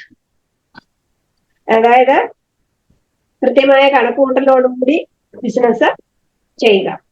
നാലാമത്തെ, stay humble and avoid over confidence. പിന്നെ അഞ്ചാമത്തേത്, യാഥാർത്ഥ്യവും പരസ്പര വിശ്വാസവും ഉള്ള ബന്ധങ്ങൾ വളർത്തുക. Build A true mutually benefited relationship. ആറാമത്തെ, യഥാർത്ഥ സമ്പാദ്യം എന്ന് പറയുന്നത് തിരികെ നൽകാനുള്ള കഴിവാണ്. യെസ്, ഈ പോയിന്റുകൾക്ക് ഇത് നിങ്ങൾ ശരിക്കും മനസ്സിലാക്കി കൊണ്ടുപോകണം. ഇത് പ്രാക്ടിക്കലായിട്ട് നമുക്ക് ഉപയോഗിക്കാനുള്ളതാണ്. ഇനി ഇതിൽ മനസ്സിലാവാത്ത ആൾക്കാർക്ക് പറയും ഇത് എന്താണ് ഉദ്ദേശിച്ചത് പിടികിട്ടിയില്ല, എനിക്ക് കുറച്ചും കൂടി എക്സ്പ്ലെയിൻ വേണമെന്ന് പറയുന്ന ആരെങ്കിലും ഉണ്ടോ ചോദിച്ച് 10 മിനിറ്റ് നമുക്ക് ഡിസ്കസ് ചെയ്ത് പോവാം. നിങ്ങൾ ഇങ്ങനെ കേട്ടിട്ട് വെറുതെ പോയി കളയരുത്, കാരണം ഇത് നമ്മുടെ ലൈഫ് എക്സ്പീരിയൻസ് ആണ്. ചോദിച്ചോളൂ. സാർ, ആ മൂന്നാമത്തെ ഒന്നും കൂടെ പറയൂ സാർ, അതൊന്ന് വിശദമായിട്ടൊന്ന് പറഞ്ഞു തരൂ. വളർച്ചക്കായി കണക്കാക്കിയ അപകട സാധ്യതകൾ ഏറ്റെടുക്കുക. Take calculator risk for growth. അതായത് ഇതാണ് ചോദിച്ചത്, അനിതയ. എന്താണ് അനിത ചെയ്യുന്ന ബിസിനസ്? ഞാൻ പറഞ്ഞില്ലേ സാർ, ബാങ്കിന്റെ. ഓക്കെ, ബാങ്കിന്റെ ടേക്ക് കാൽക്കുലേറ്റഡ് റിസ്ക് എന്ന് പറഞ്ഞാൽ നിങ്ങൾ ഇപ്പോൾ നിലവിൽ ഒരു ബിസിനസ് ചെയ്തുകൊണ്ടിരിക്കുന്നു. നിങ്ങൾ അവിടെ 3 ലക്ഷം ഇൻവെസ്റ്റ് ചെയ്തു, നിങ്ങൾ ബിസിനസ് മുമ്പോട്ട് പോകുന്നു. 2025 അത് 2025 2026 ഈ ബിസിനസ് എത്ര രൂപയുടെ ടേൺ ഓവർ ഉണ്ടാക്കണം എന്നുള്ള കാൽക്കുലേഷൻ നിങ്ങൾക്കുണ്ടോ?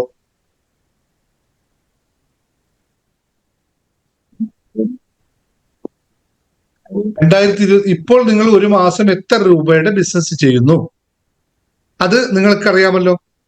ഇനി 2026 എത്ര രൂപയുടെ ബിസിനസ് ചെയ്യണം എന്നുള്ള കാൽക്കുലേഷൻ ഉണ്ടോ? ഗോൾ സെറ്റിംഗ് വർക്ക്ഷോപ്പിൽ പഠിപ്പിക്കുന്ന കാര്യമാണ്.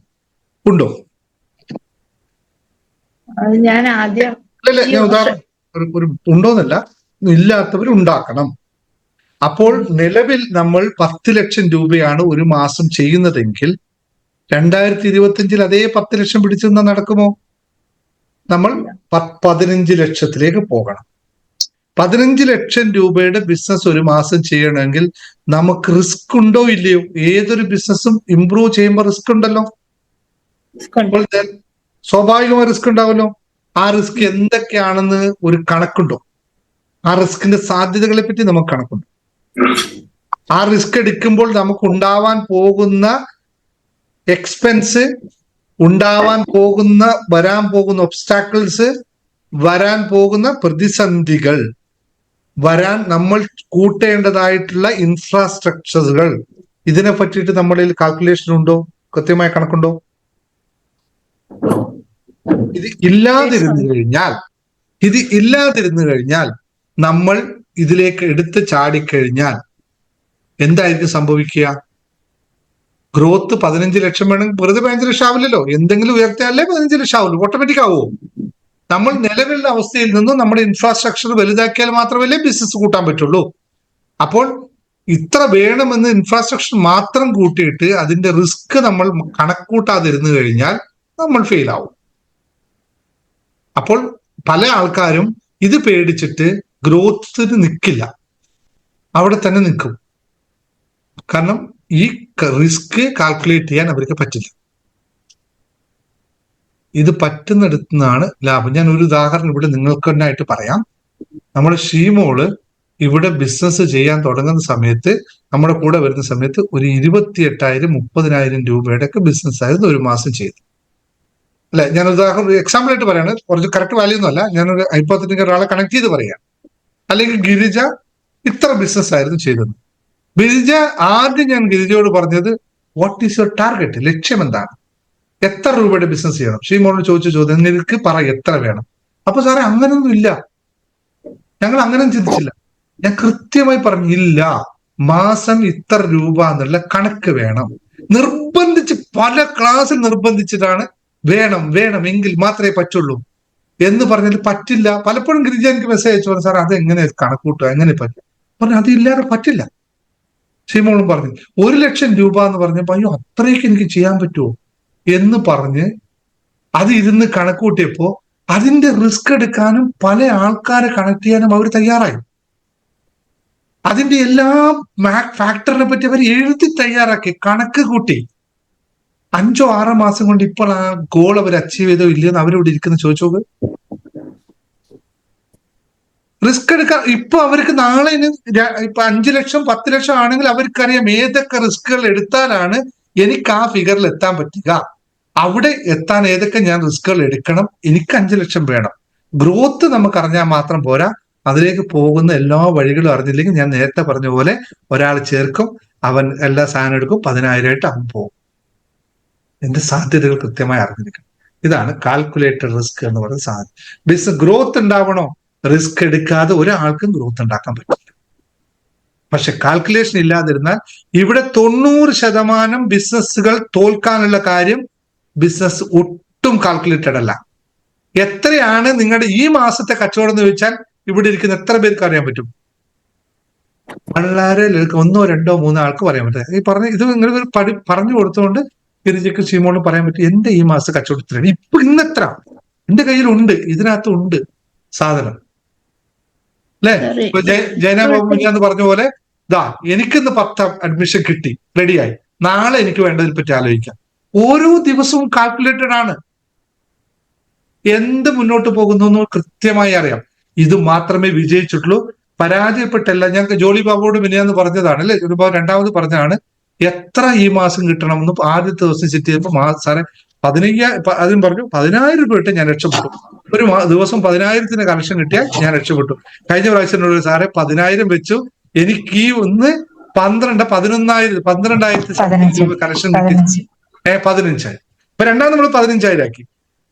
12,000 ചില്ലറ കിട്ടിയെന്ന് എന്നോട് പറഞ്ഞു. എനിക്ക് കിട്ടി 10, ഞാൻ വിചാരിച്ചു 12 കിട്ടി. എന്റെ ബിസിനസ് സക്സസ് ആണ്. ഇതാണ് ബിസിനസിന്. അപ്പൊ ഇനി 12 സംതിങ് കിട്ടിയാൽ പിന്നെ അടുത്ത ലക്ഷ്യം എന്താണ്? 15,000 കിട്ടണം. 15 കിട്ടുമ്പോൾ രണ്ടാമത് നമ്മൾ മാറ്റിയത് പറഞ്ഞു, ജോളി 25,000 രൂപ ഒരു ദിവസം കിട്ടുന്നുണ്ടോ സീസൺ ടൈമിൽ, ദെൻ യു ആർ സക്സസ്. അത് 25,000 കിട്ടി കഴിയുമ്പോൾ നമ്മൾ പറയും 50,000 ഒരു ദിവസം കളക്ഷൻ ഉണ്ടോ, റെഡി. ഇങ്ങനെയാണ് ഗ്രോത്ത് എന്ന് പറയുന്നത്. ഇത് നമ്മൾ ഉണ്ടാക്കിയെടുക്കണം. എത്ര പേർക്ക് ഇത് കണക്ട് ആയി കിട്ടുന്നുണ്ട്? ഒരു LIC ഏജന്റ് ഒരു പ്രൊഡക്റ്റ് വിൽക്കാൻ വേണ്ടി പോകുമ്പോൾ നമുക്ക് അയാളെ പറ്റി ഒരു വിവരവും ഇല്ല.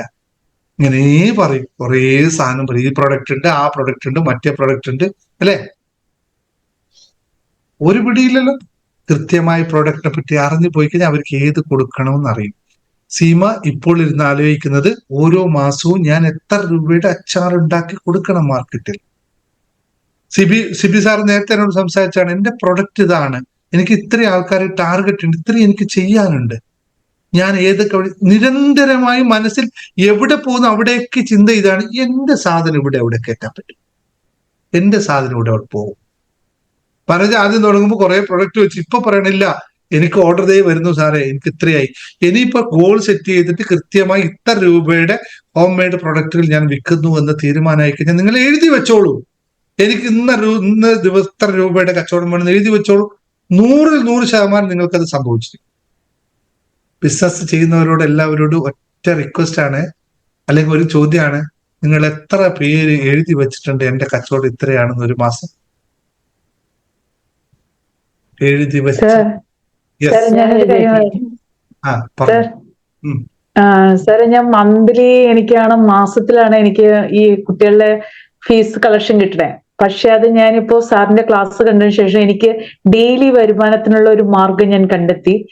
അപ്പോ ഞാൻ ആ പാർലർ ഞാൻ 2-3 ദിവസം ഉണ്ടാവാതിരുന്ന അതിനകത്തേക്കുള്ള ഒരു തിങ്സും സാധനങ്ങളൊക്കെ വാങ്ങിക്കാൻ വേണ്ടിയിട്ടായിരുന്നു മെറ്റീരിയല്. അപ്പൊ എനിക്ക് ഡെയിലി വരുമാനം എനിക്ക് വേണം, കാരണം ഡെയിലി ചെലവുണ്ടല്ലോ. അപ്പൊ ആ ഡെയിലി വരുമാനം ഇതിൽ നിന്നാക്കാൻ ആ ഒരു ഇത് കണ്ടെത്തി. അതുപോലെ നമുക്ക് മീൽസിന്റെ ഞാൻ എന്തായാലും കുട്ടികൾക്ക് അവിടെ ഫുഡ് കൊടുക്കുന്നുണ്ട്. അപ്പൊ പേരൻസ് രാവിലെ വർക്കിന് പോകുന്നവരുണ്ട്. അപ്പൊ അവർക്ക് വേണ്ടിയിട്ടൊരു നമ്മള് ഒരു പാഴ്സൽ റെഡിയാക്കി കൊടുക്കാനായിട്ടുള്ള സജ്ജീകരണം കൂടി ഒരുക്കിയിട്ടുണ്ട്. അതെല്ലാം സാറിന്റെ ക്ലാസ് കണ്ട് ആ ഗോൾസ് സെറ്റ് ചെയ്ത് വിഷൻ ബോർഡ് സെറ്റ് ചെയ്ത പിന്നെയാണ് ഞാൻ ചെയ്തു തുടങ്ങിയത്. അപ്പൊ ഡെയിലി ഉള്ള ഒരു വരുമാനം കൂടി ഞാൻ ആക്കി. കാരണം മന്ത്ലി നമുക്ക് നോക്കിയിരിക്കുമ്പോ ഒരു 15-ാം തീയതി കഴിഞ്ഞാൽ നമ്മൾ ടൈറ്റിലോട്ട് പോകും. അപ്പൊ അതിനുള്ള ഒരു സജ്ജീകരണം കൂടി ആക്കാൻ വേണ്ടിയിട്ട് ഞാൻ കുറച്ചു ദിവസം തിരക്കിലായിരുന്നു. ഞാൻ ക്ലാസ് ഒന്നും എനിക്ക് അറ്റൻഡ് ചെയ്യാൻ പറ്റും, പക്ഷെ ഞാൻ അതിനു വേണ്ടിയിട്ടുള്ള ഓട്ടത്തിലായിരുന്നു. സാധ്യതകൾ തുറന്നു കിട്ടുന്ന കണ്ടോ? ഓക്കെ സാർ, അതാണ് ഞാൻ ചിന്തിച്ചിട്ടില്ല. തുടങ്ങുമ്പോ അല്ലെങ്കിൽ ഒരു കുട്ടികൾക്ക് അല്ലെ ക്ലാസ് കൊടുക്കുന്ന ഒരു സ്ഥലം മാത്രമാണ്. ഇവിടുന്ന് നമ്മൾ ഫോക്കസ് ചെയ്യുമ്പോൾ സാധ്യതകൾ തുറന്നു കിട്ടുന്ന കണ്ടോ? ഇങ്ങനെയാണ് ബിസിനസ്. അപ്പൊ മന്ത്ലി ആകുമ്പോ 15-ാം തീയതി ഫുൾ ടൈറ്റ്. എനിക്ക് അതിൽ നിന്ന് കരകയറണം എങ്ങനെയാണോ, അതപ്പോ സാറിന്റെ ക്ലാസ് കേട്ട് തുടങ്ങിയപ്പോഴാണ് ഞാൻ ഇതിനെ കുറിച്ചൊക്കെ ചിന്തിക്കുന്നത് തന്നെ. അപ്പൊ നമുക്കുള്ള സ്ഥലം വെച്ചിട്ട് നമുക്ക് ഇൻകം ചുറ്റും വരുത്താമെന്നുള്ളൊരു ഇത് സാറിന്റെ ക്ലാസ്സിൽ നിന്നാണ് എനിക്ക് അറിവ് കിട്ടിയത്. ഒത്തിരി താങ്ക്സ് സർ. ഇത് സംഭവിക്കും. ഇതേപോലെ ഷീമോളും സംഭവിക്കുന്ന കാര്യം ഓരോ ദിവസവും എഴുതി വെച്ചിട്ടല്ലേ തുടങ്ങുന്നത്. എന്റെ കച്ചവടം ഇത്രയാണ്. സാറേ, എനിക്ക് കുറച്ച് കാര്യങ്ങൾ പറയാനുണ്ട്. പറഞ്ഞോ. വളരെയധികം സന്തോഷം സാറിനെ കണ്ടപ്പോ. എനിക്ക് 10,000 രൂപ ഉണ്ടായിരുന്നുള്ള ഇൻകം. എനിക്ക് ഈ മാസത്തെ എന്റെ ഇൻകം എന്ന് പറഞ്ഞാൽ 80,000 രൂപയാണ്. അത് തന്നെയല്ല, വളരെ സന്തോഷത്തിന് ഞാൻ സ്റ്റേറ്റ് ടീം കോർഡിനേറ്റർ റാങ്കിലെത്തി. ഞാൻ എഴുതി വെച്ചിട്ടുണ്ടായിരുന്നു 10-ാം തീയതിക്ക് മുൻപ് എനിക്ക് സ്റ്റേറ്റ് ടീം കോർഡിനേറ്റർ ആവണമെന്ന്. എന്റെ ബർത്ത്ഡേ ആയിരുന്നു 10-ാം തീയതി. പക്ഷെ ഞാൻ 9-ാം തീയതി 9 മണിക്ക് അച്ചീവായി. Very good, very good. സാറിനെ കണ്ടതിന് ശേഷമാണ് ഞാൻ ഇതൊക്കെ ഞാൻ നേടിക്കൊണ്ടിരിക്കുന്നത്. ഓരോ കാര്യങ്ങളും ഞാൻ എഴുതി വെച്ചിട്ടാണ് നേടുന്നത്. ഏറ്റവും ഫസ്റ്റത്തെ ലക്ഷ്യം സ്റ്റേറ്റ് ടീം കോർഡിനേറ്റർ ആയിരുന്നു. ഞാൻ കൃത്യമായിട്ട് തന്നെ എന്റെ വരുമാനത്തിന്റെ കണക്ക് എല്ലാ കാര്യങ്ങളും ഞാൻ ഗോൾ സെറ്റിങ്ങിലുണ്ടായിരുന്നല്ലോ, എല്ലാ കാര്യങ്ങളും ഞാൻ എഴുതി വെച്ചിട്ടുണ്ട്. പക്ഷെ അതേപോലെ തന്നെ എല്ലാ സാധ്യതകളും തെളിഞ്ഞു വരുന്നുണ്ട്. ഞാൻ സാറിനോട് കഴിഞ്ഞ ക്ലാസ്സിൽ പറഞ്ഞിട്ടുണ്ടായിരുന്നു. കൃത്യമായി 100% വിജയിക്കുന്ന എന്താന്ന് ഞാൻ ചേർത്ത് പറയട്ടെ. നിങ്ങളുടെ ഡെഡിക്കേഷനും നിങ്ങളുടെ ഫോക്കസുമാണ് നിങ്ങൾ അവിടെ എത്തിക്കുന്നത്. അതെ, ഞാൻ അതിനു വേണ്ടി ഓടി. ഞാൻ വെച്ചിട്ടുണ്ടെങ്കിൽ അതിന്റെ ലക്ഷ്യം എനിക്ക് പൂർത്തിയാക്കണല്ലോ. അപ്പൊ അതിനു വേണ്ടിട്ട് ഞാൻ സാറിനെ കണ്ടേ മുതല് അതിനു വേണ്ടി തന്നെയാണ്. സാറ് തന്നെയാണ് എന്റെ മെന്ററും ഗുരു ഒക്കെ ആയിട്ട് ഞാനിപ്പോ എഴുതി വെച്ചിരിക്കുന്നത്. സാറ് പറയുന്ന അതേപോലെ തന്നെ ഞാൻ പ്രവർത്തിക്കുന്നുണ്ട്. അതേപോലെ തന്നെ അത്ര സ്പീഡിൽ തന്നെയാണ് എനിക്ക് ഒരു വലിയൊരു ടീമായി ഞാൻ എഴുതി വെച്ചു. ഇത്രേ പേര് എനിക്ക് എന്റെ ടീമിൽ വേണമെന്ന് എഴുതിയിട്ടുണ്ടായിരുന്നു. അത് അതേപോലെ തന്നെ നടന്നു സാറേ. വളരെ സന്തോഷം. 9-ാം തീയതി തന്നെ ഒരു വലിയൊരു ടീമായി എനിക്ക്. ഇത്ര മാസങ്ങൾ ചുരുങ്ങിയ കാര്യങ്ങളായിട്ടുള്ളൂ സാർ വന്നിട്ട്. ഇനി ഒരു കാര്യം കൂടി പറയണ്ടേ, ഇത് പറഞ്ഞപ്പോഴേ. ഒന്ന്, ഷീമോളുടെ ഫോട്ടോ എനിക്ക് അയച്ചു തരണം. ഇനി മുതൽ നമ്മൾ ഓരോ മാസത്തും അച്ചീവ് ചെയ്ത ആൾക്കാരുടെ ഒരു പോസ്റ്റർ ഉണ്ടാക്കിയിട്ട് പബ്ലിക് പ്ലാറ്റ്ഫോമിൽ ഇടുന്നു. അച്ചീവർ ഓഫ് ദിസ് മന്ത് എന്ന് പറഞ്ഞിട്ട് ഓരോ ആൾക്കും ഇടുന്നു. ഈ മാസം ജനുവരി മാസത്തേക്ക് നമ്മൾ ഓൾറെഡി ഷീമോളെ സെലക്ട് ചെയ്യുന്നു. അടുത്ത മാസത്തേക്ക് വേണ്ട കോമ്പറ്റീഷൻ തുടങ്ങിക്കോ. ബിസിനസ്സിൽ നമ്മളുടെ കൂട്ടത്തിൽ നിന്നുള്ള ഒരാളെ നമ്മൾ സെലക്ട് ചെയ്ത് ഓരോ മാസവും ഓരോ ആളുടെ സെലക്ട് ചെയ്യുന്നത്. അപ്പൊ നിങ്ങൾ നിങ്ങളുടെയൊക്കെ നോട്ട് ചെയ്ത് വെച്ച് നോക്കുക. നമ്മുടെ യൂട്യൂബിലും ഫേസ്ബുക്കിലും എല്ലാ പ്ലാറ്റ്ഫോമിലും നിങ്ങളുടെ ഫോട്ടോവും നമ്മളൊരു പോസ്റ്ററും തയ്യാറാക്കി പോകും. ഇത് ഞാൻ ആദ്യം തീരുമാനിച്ച ഈ ഗ്രൂപ്പിൽ ഉണ്ടാവും. ആദ്യത്തെ സെലക്ഷൻ ഫസ്റ്റ് ഷിമോളാണ്. കാരണം ആ പോയിന്റ് നമ്മൾ ഡിസ്കസ് ചെയ്തതാണ്. അതെ അതെ, ഞാൻ സാറിനോട് പറഞ്ഞിട്ടുണ്ടായിരുന്നല്ലോ. പക്ഷെ എനിക്കൊരു ഫോക്കസ് ഉണ്ടായിരുന്നില്ല. ഞാൻ എന്ന് പറഞ്ഞ പരതി നടക്കായിരുന്നു.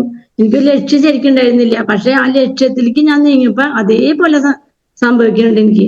അതേപോലെ തന്നെ എന്തൊക്കെ ഞാൻ എഴുതി വെച്ചോ അതൊക്കെ എനിക്ക് നേടാൻ പറ്റുന്നുണ്ട്. കൂടുതലാണ് നേടുന്നുള്ളൂ. ശരിക്കും പറഞ്ഞ കൂടുതലാണ് നേടിക്കൊണ്ടിരിക്കുന്നത്. Believe in that consistency, focus on believe it. എല്ലാപ്പോഴും ഞാൻ അന്ന് നമ്മൾ പലപ്പോഴും പറഞ്ഞു ഇതുപോലെ നിങ്ങൾക്ക് എല്ലാവർക്കും പറ്റും. ആർക്കും പറ്റാത്ത ആൾക്കാർ ആരുമില്ല. ഇത് കേട്ടിട്ട് നാളെ ആരും LIC-കാരെ വിളിച്ചിട്ട് നിങ്ങൾക്ക് ആശുണ്ടല്ലോ എന്ന് പറഞ്ഞേക്കത്ത് തമാശ. കാരണം കഴിഞ്ഞ പ്രാവശ്യം കോവിൽ ഇങ്ങനെ പറഞ്ഞപ്പോഴാണ് ഒരു കോൾ വന്നത്. ഞാനത് ചേർത്ത് പറയാം, നിങ്ങൾ ശ്രദ്ധിക്കണം. അപ്പോ ഇനി അടുത്ത ആളെ ഞാൻ നോട്ട് ചെയ്തിട്ടുണ്ട്. ഫെബ്രുവരിയിലേക്ക് അച്ചീവ് ചെയ്യേണ്ട ആളെ ഞാൻ ഇപ്പോഴും നോട്ട് ചെയ്ത് വെച്ചിട്ടുണ്ട്. അപ്പോഴേക്ക് അവർ നേടിയിരിക്കണം കേട്ടോ. ഓക്കെ, നമുക്കൊരു സെക്കൻഡ് അച്ചീവറും കൂടി വെക്കാല്ലേ. ഒരു മാസം 2 പേര്, ഒരു ടോപ്പ് അച്ചീവറും ഒരു സെക്കൻഡ് അച്ചീവർ. അപ്പോഴല്ലേ രസമുള്ളൂ അല്ലെ? അല്ലെങ്കിൽ പിന്നെ ഒരാൾക്ക് മാത്രമായി കഴിഞ്ഞാൽ നമുക്ക് ഈ 10-85 പേരുള്ള ക്ലാസ് അല്ലേ. അപ്പോൾ കുറേ സമയം എടുക്കില്ല ഇവരെത്താനായിട്ട്. അപ്പോൾ ഈ മാസം നിങ്ങൾ എല്ലാവരും ഒരു കാര്യം ചെയ്യുക. ഈ മാസം 15-ാം തീയതിക്കകത്ത് നിങ്ങൾ എത്ര ബിസിനസ് നേടിയെന്ന് എനിക്കൊന്ന് എഴുതി അയക്കാം. ഗ്രൂപ്പിലിടുക. എന്റെ ബിസിനസ് ഈ മാസം ഇത്രയാണ്. ആദ്യം നിങ്ങൾ എന്ത് ചെയ്യണമെന്ന് വെച്ചാൽ നിങ്ങൾ എത്രയാണോ ബിസിനസ് ഉള്ളവര്, ഇല്ലാത്തവർ കുഴപ്പമില്ല കേട്ടോ. ബിസിനസ് ഉള്ള എത്രയാണോ നിങ്ങൾ പ്രൊജക്റ്റഡ് ബിസിനസ്, നിങ്ങൾ ഈ മാസം ആഗ്രഹിക്കുന്ന ബിസിനസ്സും അച്ചീവായ ബിസിനസ്സും എഴുതുക. ഓക്കെ, ജനുവരിയിൽ ലാസ്റ്റ് 30-ാം തീയതി ആകുമ്പോൾ ഒരാളെ പ്രഖ്യാപിക്കും. ഇപ്പോൾ ഷിമോളിൽ ആ പോയിന്റ് എനിക്ക് കൊച്ചി എന്ന് പറഞ്ഞുകൊണ്ട് ഇപ്പൊ തന്നെ ഫസ്റ്റ് ആയിട്ട് നമ്മൾ ഷിമോളെ പ്രഖ്യാപിക്കുന്നു. സെക്കൻഡ് ജനുവരി 30-ന് നിങ്ങൾ എല്ലാവരും നിങ്ങളുടെ ബിസിനസിന്റെ ഞാൻ പ്രൊജക്ട് ചെയ്ത ബിസിനസ് ഞാനും ഉണ്ട് കേട്ടോ. ഞാൻ ഇത്ര ബിസിനസ് എക്സ്പെക്ട് ചെയ്തു, ഇത്ര ബിസിനസ് എനിക്ക് നേടി എന്നുള്ളത് എല്ലാവരും എഴുതി അറിയിക്കണം. ഓക്കെ, അതിൽ നിന്നും ഏറ്റവും ടോപ്പായി അച്ചീവ് ചെയ്ത ആൾക്കാര് എമൗണ്ട് അല്ല കേട്ടോ. ഞാൻ ടോപ്പ് എന്ന് പറയുന്നത് എമൗണ്ട് അല്ല. നിങ്ങൾ 1 ലക്ഷം പ്രൊജക്ട് ചെയ്തിട്ട് 99,500 അച്ചീവ് ചെയ്തവരാണ് ടോപ്പ്.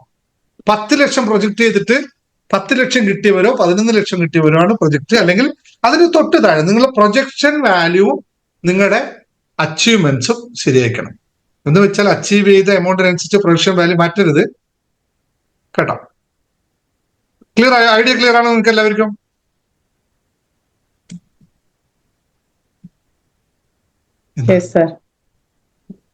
ക്ലിയർ ആണെന്ന് പറയൂ. ടൈപ്പ് ചെയ്യൂ. ക്ലിയർ എന്ന് പറയൂ. ഞാൻ റെഡി ആണെന്ന് പറയൂ. റെഡിയാണോ? ഈ കോൺടെസ്റ്റിൽ പങ്കെടുക്കാൻ നിങ്ങൾ റെഡിയാണോ? യെസ്. അപ്പോ ആരൊക്കെ അവരവരെ ബിസിനസ് ഗോള് സെറ്റ് ചെയ്യാത്തവരുണ്ട് ഇവിടെ? എത്ര ലക്ഷം രൂപയാണ് എന്റെ ബിസിനസ് എന്ന് സെറ്റ് ചെയ്യാത്ത എത്ര പേരുണ്ട് ഇവിടെ? ഇതുവരെ സെറ്റ് ചെയ്തിട്ടില്ല. എവിടെ പോയി സജി? ഞാൻ സെറ്റ് ചെയ്തിട്ടില്ല സാർ. സെറ്റ് ചെയ്തിട്ടില്ല. എന്നാ ഇന്ന് സെറ്റ് ചെയ്തോ. എത്ര രൂപയാണ് നിങ്ങൾക്ക് ഈ മാസം ബിസിനസ് വേണ്ടത്? സെറ്റ് ചെയ്തോ സജി. എവിടെ? ക്യാമറ എല്ലാം ഓഫ് ചെയ്തിട്ട് നീ ഇരിക്കണേ. എന്താ ഇത്ര നേരം ക്യാമറ ഓഫ് ചെയ്തിരുന്നത്? ബിസിനസ് ക്ലാസ് അല്ലേ ഇത്? ഞാൻ ഇന്ന് വേറൊരു കസിന്റെ വീട്ടിലുള്ളത്. അപ്പൊ വണ്ടിയിലായിരുന്നു. അപ്പൊ റേഞ്ച് കിട്ടാത്തോണ്ട് കണ്ട് കയറിയിരുന്നതാ. ഞായറാഴ്ച ഈ യാത്രകൾ തൽക്കാലം ഒഴിവാക്കൂടെ? ഏതാണ് ഇമ്പോർട്ടന്റ്? കസിന്റെ വീട്ടിൽ പോക്കാണോ ബിസിനസ് ആണോ? സാറേ, വിചാരിച്ച സമയത്ത് വീട്ടിലെത്താൻ പറ്റിയില്ല. അല്ല, ഏതാണ് നമുക്ക് ഇമ്പോർട്ടന്റ്? ഇത് വളരെ ശ്രദ്ധിക്കണം. ബിസിനസ് ക്ലാസ് ആകുമ്പോഴേ ഇമ്പോർട്ടൻസിന് ഫോക്കസ് കൊടുക്കണം. മറ്റെല്ലാം ഞാൻ ഇന്ന് രാവിലെ മുതൽ ഒരു സ്ഥലത്ത് പോകാതെ ഇന്ന് 6-ാമത്തെ 8-ാമത്തെ ക്ലാസ് ആണ്. എനിക്ക് എവിടെ വേണം പോവാം. അല്ലേ? നിങ്ങളോട് പറഞ്ഞാൽ ഇന്നില്ല കേട്ടോ, ക്ലാസ് കുറച്ച് ലേറ്റ് ആയിട്ട് നാളെ ചെയ്യാന്ന് പറഞ്ഞാൽ മതി അല്ലേ? What you focus that you will get it. എല്ലാവർക്കും ആയിട്ടുള്ള ശ്രദ്ധയാണ്. ഇപ്പൊ വളരെ കുറച്ച് പേരെ വന്നിട്ടുള്ളൂ. ഇനി ഒരുപാട് ആൾക്കാർ പേയ്മെന്റ് തന്നവരുണ്ട്. വീഡിയോ കാണുന്നിട്ടും നടക്കൂല. നിങ്ങൾ ഫോക്കസ് ചെയ്താൽ മാത്രമേ നിങ്ങൾക്ക് ലഭിക്കുള്ളൂ. അതുകൊണ്ട് ഇമ്പോർട്ടന്റ് ഇതിനാണ് എല്ലാവരോടും പറയണം. ഇല്ല, ഇതെനിക്ക് ക്ലാസ്സിന് സമയമാണ്, ഇത് എനിക്ക് എന്നെ മാറ്റപ്പെടുത്താനുള്ള സമയമാണ്. നമുക്ക് ഇതിനേ പറ്റുള്ളൂ, വേറെ ഓപ്ഷൻസ് ഇല്ല. ഇനി ഞാൻ നെക്സ്റ്റ് വീക്ക് മുതൽ ഞാൻ വീഡിയോ ഷെയർ ചെയ്ത് തരില്ല. കാരണം ബിസിനസ് നമ്മുടെ ജീവിതമാണെന്ന് അറിഞ്ഞിട്ട് അതിലേക്ക് ഫോക്കസ് ചെയ്ത് വർക്ക് ചെയ്യാൻ പറ്റാത്ത ആൾക്കാർ അത് ചെയ്യണ്ട. കാര്യമില്ല. ആർക്ക് വേണ്ടിയിട്ടാ? നമുക്ക് വേണ്ടിയിട്ടല്ലേ. 1 മണിക്കൂർ നേരം പഠിക്കുക, ബാക്കിയുള്ള സമയം ഉപയോഗിക്കുക. അത്രയും ശ്രദ്ധിക്കണം. ഇത് അധികം ആൾക്കാരെന്താണ് ഇവര് ടൈം പാസ് ആണ് ഈ സാർ. ഇത് ബിസിനസ് ഒരു ടൈം പാസ്. എന്നിട്ട് നഷ്ടപ്പെട്ട് കോടികൾ ലക്ഷങ്ങൾ പോയേന്നും പറഞ്ഞ് പരിതപിക്കും. സീരിയസ് ആവണേ. എല്ലാവരും റിക്വസ്റ്റ് ആണ്. Business is not a simple play. It's a very serious matter. മറ്റെല്ലാത്തിനേക്കാളും ലക്ഷ്യം എത്ര എഴുതി വെച്ചു? ഗോൾ സെറ്റിംഗ് കഴിഞ്ഞു സജിയുടെ? ബിസിനസിന്റെ ഈ മാസത്തെ ബിസിനസ് എത്ര രൂപയുടെ ആയിരിക്കണം എന്ന് കണക്കൂട്ടിയോ? ഈ മാസം ചെയ്തിട്ടുണ്ട്. അല്ല, കണക്കൂട്ടിയോ എത്ര ബിസിനസ് ആണ് ചെയ്യേണ്ടതെന്ന്? ഓക്കെ. അപ്പൊ ഒരു കാര്യം ചെയ്യൂ, എല്ലാവരും ഇന്ന് കാൽക്കുലേറ്റ് ചെയ്തവരെല്ലാം ഗ്രൂപ്പിൽ പോയിട്ട് നിങ്ങളുടെ പേര് എഴുതുക, ബിസിനസിന്റെ പേര് എഴുതുക. ഞങ്ങൾ എക്സ്പെക്ട് ചെയ്യുന്ന ബിസിനസ് ഇത്രയാണെന്ന് എഴുതി വെക്കാം. ഞാനത് നോട്ട് ചെയ്ത് വെക്കും. കാരണം എന്നിട്ട് 30-ാം തീയതി നിങ്ങൾ എത്ര എത്തി എന്നുള്ള അനലൈസ് ഞാൻ ചെയ്യും. അല്ലെ? അപ്പോഴല്ലേ നമുക്കൊരു കോമ്പറ്റീഷൻ ഉള്ളൂ. അല്ലെങ്കിൽ എന്താ രസമുള്ളൂ? വെറുതെ ക്ലാസ് കേട്ടിട്ട് പോയിട്ട് കാര്യമുണ്ടോ? ഇത് മെന്റർഷിപ്പ് പ്രോഗ്രാം ആണ്. ഇത് ക്ലാസ് അല്ല. നിങ്ങൾക്ക് അറിയാമല്ലോ. ഈ ക്ലാസിന്റെ പേരെന്താണ്? ബിസിനസ് മെന്റർഷിപ്പ് പ്രോഗ്രാം ആണ്. വെറുതെ ക്ലാസ് എടുത്ത് പോകുന്നതല്ല. നിങ്ങളെ അവിടേക്ക് എത്തിക്കാനുള്ള ഒരു ഉത്തരവാദിത്വം കൂടി ഞാൻ ഏറ്റെടുക്കുന്നതുകൊണ്ടാണ് മെന്റർഷിപ്പ് എന്ന് പറയുന്നത്. ഇതേ മെന്റർഷിപ്പ് ഞാൻ 1-to-1 കൊടുക്കുന്നത് ഒരാൾക്ക് 1,00,000 രൂപയ്ക്കാണ്. നിങ്ങൾക്ക് ആകെ നൽകിയിരിക്കുന്നത് 1000 രൂപയ്ക്കാണ്. അപ്പോൾ ഇതിന്റെ ഇമ്പോർട്ടൻസ് നിങ്ങൾക്ക് മനസ്സിലാവില്ല. ഞാൻ എന്തുകൊണ്ടായിരിക്കും അത്രയും ചെയ്യുന്നത്? ഒരു ബിസിനസ്സുകാരൻ എന്നോട് ഇതേ ക്ലാസ് അവരെ ട്രെയിൻ ചെയ്യാൻ വേണ്ടിയിട്ട് ഞാൻ വാങ്ങിക്കുന്നത് 1,00,000 രൂപ. നിങ്ങൾക്ക് ഒരു മാസം 1000 രൂപയെ വാങ്ങിക്കുന്നുള്ളൂ. അത് നിങ്ങളെപ്പോലുള്ള ആൾക്കാരെ എങ്ങനെയെങ്കിലും ഇതിനകത്ത് ഉയർത്തി കൊണ്ടുവരണം എന്നുള്ള ചിന്ത കൊണ്ടാണ്.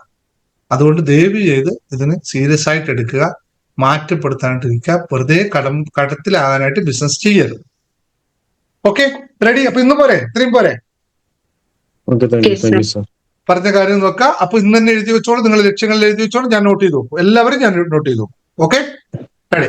Thank you. ആർക്കും വേറെ ഡൗട്ട് ചോദിക്കാനുണ്ടോ?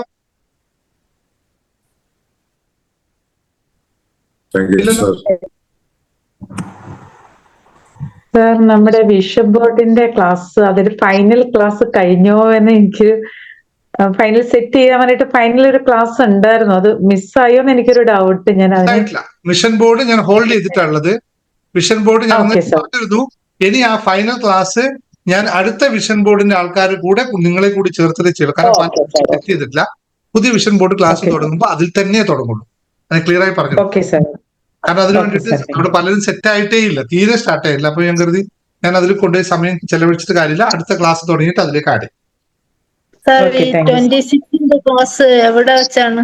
26 തിരുവനന്തപുരം. എവിടെ സ്ഥലം? എവിടെ ക്ലാസ്? തിരുവനന്തപുരത്ത് ഇപ്പൊ ഏത് ഹോട്ടലായാലും നിങ്ങൾക്ക് ഒരുപോലെ അല്ലേ? ഹോട്ടലിന്റെ പേരല്ലേ ഉദ്ദേശിക്കുന്നത്? അതെ, ഫിക്സ് ആയിട്ടില്ല. ഹോട്ടലിന്റെ പേര് നമുക്ക് ഫിക്സ് ആയിട്ടില്ല. അതിന് ഫീസ് എത്രയാ സാറേ? 6000 രൂപ. ഈ മാസം 26 ജനുവരി 26-ാം തീയതി. പോസ്റ്റുകളൊന്നും വന്നിട്ടില്ല അല്ലെ? ജനുവരി 26 തിരുവനന്തപുരത്ത്.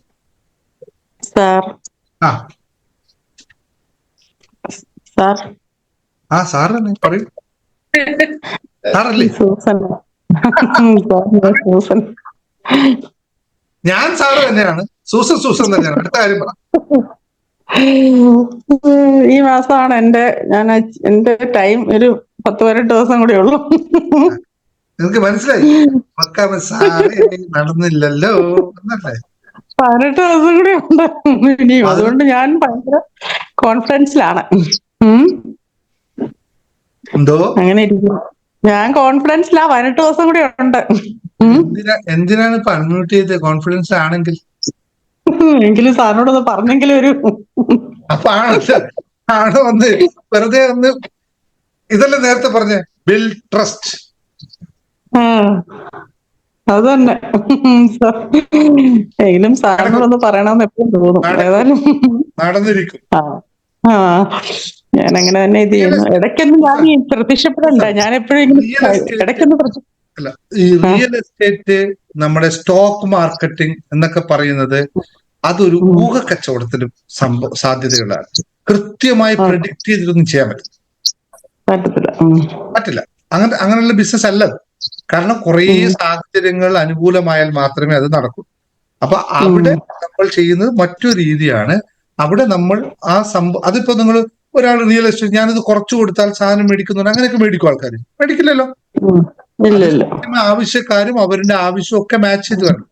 So just wait for it. Real estate business something different ആണ്. Wait for it. ഞാൻ 1 year ഗോൾ എഴുതി വെച്ചിരിക്കുന്നതായത്. നടക്കും. 1 year ഗോളിന് സമയമുണ്ടല്ലോ. ഓക്കെ. അല്ല, ഞാൻ കഴിഞ്ഞ വർഷം എന്റെ ഗോൾസിൽ ഒന്നാണ് ഇതിപ്പോ ഈ ജനുവരി 24 നടന്നിരിക്കും. സാർ ഞാൻ തീരുമാനം എടുത്തു.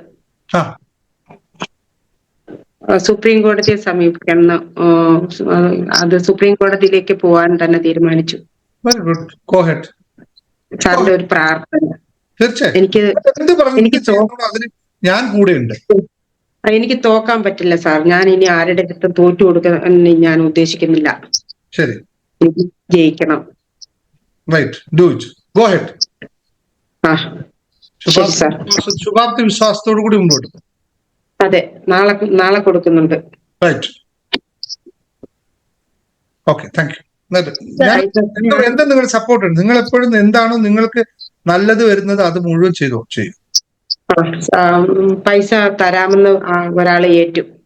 ഓക്കെ, പൈസയും സഹായിക്കാമെന്ന് പറഞ്ഞിട്ടുണ്ട്. Good things.